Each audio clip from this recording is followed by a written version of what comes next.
पिछले 50 से 100 सालों में सितारों गैलेक्सीज को अंतरिक्ष के दूर दराज के हिस्सों से खोजना हमारे लिए एक काफी आम सी बात हो गई है, क्योंकि इस समय दौरान हमने हमारी पृथ्वी पर कुछ बहुत ही पावरफुल अर्थ बेस्ड टेलीस्कोपिक ऑब्जर्वेटरीज का निर्माण किया और कुछ बेहद ही पावरफुल टेलीस्कोप्स को स्पेस में लॉन्च किया है, जिनके बदौलत इस तरह की बॉडीज को ऑब्जर्व करते हुए इन्हें स्टडी करना हमारे लिए एक काफी आम सी बात हो गई है। लेकिन जब बात आती है बिग बैंग के कुछ समय बाद बनी खगोलीय बॉडीज को खोजने की, तो उन्हें खोजना हमारे लिए काफी ज्यादा मुश्किल है, क्योंकि एक तो ये बॉडीज हमसे काफी ज्यादा दूर रहती हैं और दूसरा कि इनसे आने वाली लाइट हम तक पहुंचते पहुंचते बहुत ज्यादा डिम और फेंट यानी धुंधली हो जाती है, जिस वजह से इन्हें खोजना हमारे लिए बेहद ही मुश्किल हो जाता है, क्योंकि टेलीस्कोप भी इनकी कम लाइट की वजह से इन पर पूरी तरह से फोकस नहीं कर पाते। लेकिन अभी कुछ समय पहले ही हबल स्पेस टेलीस्कोप ने सर एल्बर्ट आइंस्टाइन की एक थ्योरी का इस्तेमाल करते हुए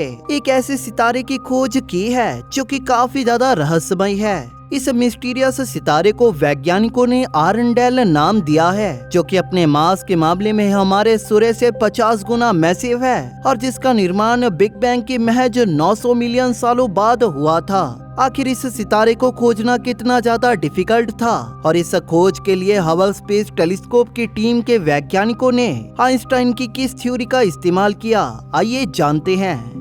पिछले 50 से 100 सालों के दौरान अगर हमने टेलीस्कोप के इस्तेमाल से किसी चीज को समझा है, वो यही है कि यूनिवर्स में किसी चीज को काफी दूर से देखने की भी इनकी एक लिमिट रहती है, जो होती है इनके द्वारा इकट्ठी की गई उस ऑब्जेक्ट की लाइट। यूनिवर्स की दूर की बॉडीज को देखना हमारे लिए मुश्किल इस वजह से होता है क्योंकि इनसे आने वाली लाइट बहुत ज्यादा कम रहती है, जिसके कारण टेलीस्कोप्स भी इन्हें सही तरह से देख नहीं पाते। यहाँ तक कि हमारे सबसे पावरफुल टेलीस्कोप्स में से एक हबल भी इस लाइट गैदरिंग प्रॉब्लम को फेस करता है। लेकिन यहीं पर ग्रेविटेशनल लेंसिंग एस्ट्रोनॉमर्स की मदद बेहद दूर की बॉडीज को देखने में करती है। अगर इस खोज के केस की बात करें तो सितारों के एक क्लस्टर के बीच से एक सितारे को हबल की मदद से खोजा गया है। ऐसा कुछ करने के लिए ग्रेविटेशनल लेंसिंग बैकग्राउंड से आ रही किसी ऑब्जेक्ट की लाइट को बेंड और ज्यादा फोकस कर देती है।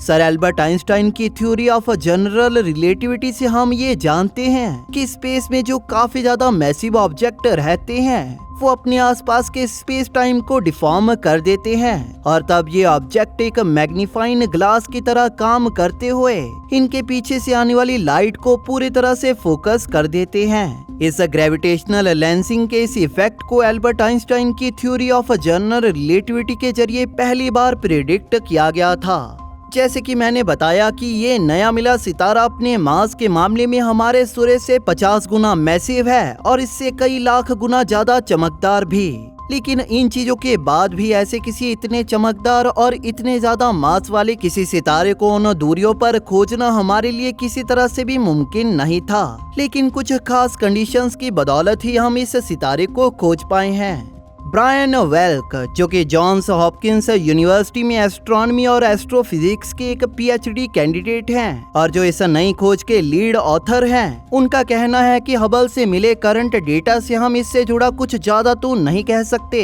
लेकिन इस सितारे की ब्राइटनेस और जितना ज्यादा ये मैग्नीफाइड है, इससे हम यही बता सकते हैं कि ये सितारा बहुत ज्यादा विशाल और बेहद ही चमकीला है। इस सितारे को खोजने के लिए वैज्ञानिक काफी ज्यादा लकी रहे हैं, क्योंकि इस सितारे को एक बीच के एक गैलेक्सी क्लस्टर द्वारा ग्रेविटेशनली लेंस किया जा रहा था, जिस वजह से ये इस गैलेक्सी क्लस्टर के बाकी सभी सितारों के कंपैरिजन में ज्यादा साफ और चमकदार दिखाई दे रहा था। वैज्ञानिकों का कहना है कि ये सितारा आने वाले कई सालों तक इसी तरह से हाईली मैग्नीफाइड रहेगा। इस सितारे की कंपोजिशन को लेकर कई वैज्ञानिक काफी ज्यादा एक्साइटेड हैं, क्योंकि इस सितारे की फॉर्मेशन एक ऐसे टाइम के दौरान हुए थे जब हमारे यूनिवर्स में मैसिव सितारों की सक्सेसिव जनरेशन के द्वारा बनाए गए हैवी एलिमेंट मौजूद नहीं थे। अगर इस सितारे की फॉलो अप ऑब्जर्वेशन से हमें ये पता चलता है कि ये मेनली प्राइमोर्डियल हाइड्रोजन और हीलियम से बना है, तो ये लेजेंडरी पॉपुलेशन 3 के सितारों का पहला एविडेंस होगा, जिनके बारे में ये माना गया है कि ये बिग बैंग के बाद बने सबसे पहले सितारे थे। हालांकि ये केवल एक पॉसिबिलिटी ही है, लेकिन फिर भी ये बेहद खास है। हाल ही में अपने मिरर्स को फुल्ली अलाइन करते हुए जेम्स वेब स्पेस टेलीस्कोप को भी इस सेम ऑब्जेक्ट को स्टडी करने के लिए शेड्यूल किया गया है और जो अपने कमीशनिंग और अर्ली साइंस प्रोग्राम के पूरा होने के बाद इसे हबल से भी बेहतरीन रेजोल्यूशन में देख पाएगा। जेम्स वेब स्पेस टेलीस्कोप के ऑपरेशनल होने के बाद मिले फॉलो अप ऑब्जर्वेशनल डेटा से इस सितारे की लाइट के स्पेक्ट्रम को एनालाइज किया जाएगा। इसके स्पेक्ट्रल डेटा से वैज्ञानिक इस सितारे के इंडिविजुअल एलिमेंट्स को डिटेल से स्टडी कर पाएंगे। इस सितारे की कंपोजिशन का पता चलने के बाद वैज्ञानिक इस सितारे की लाइफ की हिस्ट्री, एज और यहाँ तक कि ये भी जान पाएंगे कि ये सितारा यूनिवर्स की अर्ली एवोल्यूशन के साथ कहाँ पर फिट होता है। इन सभी चीजों के पता चलने का कारण ये होगा कि वेब हबल के मुकाबले लाइट की वेवलेंथ को इंफ्रारेड स्पेक्ट्रम के बड़े हिस्से में बेहतरीन तरह से स्टडी कर पाएगा। इसी के साथ ही वेब हमारी पृथ्वी से 1.5 मिलियन किलोमीटर दूर L2 लाग्रांज पॉइंट से इसे ऑर्बिट कर रहा है, जिसके कारण अर्थ की लाइट किसी तरह से भी इसके ऑब्जर्वेशन के साथ किसी तरह से इंटरफेयर नहीं कर पाएंगी। वेल्क कहते हैं कि जब जेम्स वेब स्पेस टेलीस्कोप इस सितारे को देख रहा होगा तब हमें एक ऐसा स्पेक्ट्रम मिलेगा जिससे हम जान पाएंगे कि ये किस टेम्परेचर पर है और इसी के साथ हमें ये भी डेटा मिलेगा कि ये सितारा किस तरह का है। जैसे हमने जाना कि कैसे ग्रेविटेशनल लेंसिंग वैज्ञानिकों की मदद हमारे यूनिवर्स की हिस्ट्री के कुछ पहले मोमेंट्स में बने ऑब्जेक्ट को देखने में करती है, वहीं नासा ने जेम्स वेब स्पेस टेलीस्कोप के प्राइमरी मिशन में टाइम में 13.5 बिलियन सालों तक पीछे देखने को भी शामिल किया है। दोस्तों आपको बता दूं कि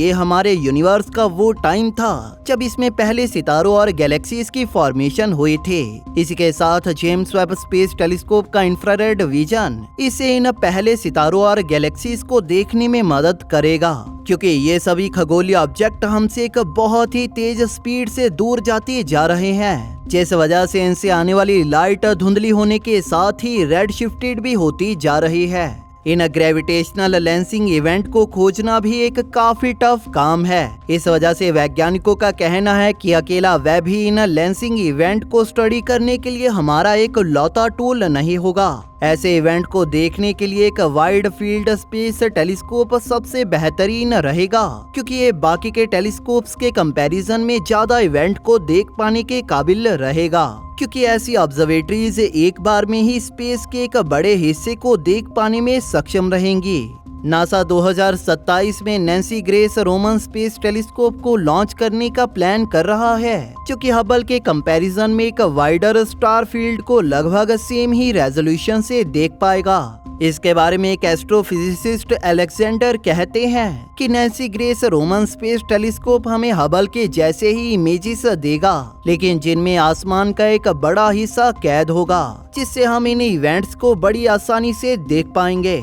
इस स्टडी के लीड ऑथर ब्लैक का कहना है कि वेब के साथ आरएनडेल से भी ज्यादा दूर के सितारों को हम देख पाएंगे। वहीं इस स्टडी के को ऑथर डैन का कहना है कि जेम्स वेब स्पेस टेलीस्कोप के साथ हम जितना चाहे उतना ज्यादा दूर तक देख पाएंगे, और मैं जेम्स वेब स्पेस टेलीस्कोप को आरएनडेल से भी ज्यादा दूर के सितारों को देखते हुए ये रिकॉर्ड टूटता हुआ देखना चाहूंगा। आपको क्या लगता है, जेम्स वेब स्पेस टेलीस्कोप इस सितारे से जुड़ा कुछ नया जान पाएगा या नहीं? हमें नीचे कमेंट सेक्शन में जरूर बताइए। Thank you for watching.